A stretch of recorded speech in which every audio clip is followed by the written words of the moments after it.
অন্যদিকে রেশন দুর্নীতিতে অভিযুক্ত তৃণমূল নেতা আনিসুর রহমান মামলা, আনিসুরের বিরুদ্ধে গ্রেপ্তারি পরোয়ানা এবং সম্পত্তি বাজেয়াপ্ত নোটিশ নিয়ে প্রশ্ন আনিসুরের আইনজীবীর। উত্তর দিতে সময় চাইল রাজ্য। সোমবার জবাব দিতে হবে রাজ্যকে, নির্দেশ বিচারপতি জয় সেনগুপ্তের। প্রতিনিধি পীযূষ কান্তি নাগ রয়েছে আমাদের সঙ্গে টেলিফোন লাইনে, বিস্তারিতভাবে জানবো।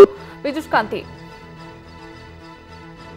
আমরা পীযূষ কান্তির সঙ্গে যোগাযোগ করার চেষ্টা করব। তবে যেমনটা আপনাদের জানাচ্ছিলাম যে এই জবাব সোমবার রাজ্যকে দিতে হবে এবং এমনটাই নির্দেশ দেওয়া হয়েছে। বিচারপতি জয় সেনগুপ্ত তিনি নির্দেশ দিয়েছেন এবং রেশন দুর্নীতি যে মামলার, সেই মামলায় এবার আনিসুর রহমানের তার সম্পত্তির বাজেয়াপ্ত নোটিশ এবং বাজেয়াপ্ত নোটিশ নিয়ে প্রশ্ন আনিসুরের আইনজীবীর। উত্তর দিতে সময় চাইল রাজ্য।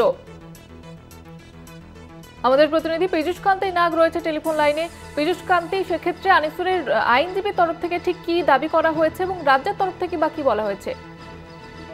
রেশন দুর্নীতিতে অভিযুক্ত তৃণমূল নেতা আনিসুর রহমানের গ্রেপ্তারি পরোয়ানার পর সঙ্গে সঙ্গে সেদিনই সম্পত্তি বাজেয়াপ্তের নোটিশ নিয়ে কিন্তু আজকে প্রশ্ন উঠল কলকাতা হাইকোর্টে। তার আইনজীবী প্রশ্ন তুললেন যে দুর্নীতিতে অভিযুক্ত আনিসুর রহমানকে যেদিন গ্রেপ্তারি হয় সেদিনকেই তার বিরুদ্ধে গ্রেপ্তারি পরোয়ানা জারি হয়েছিল, সেদিনকেই তিনি সম্পত্তি বাজেয়াপ্তের নোটিশ দেয় পুলিশ।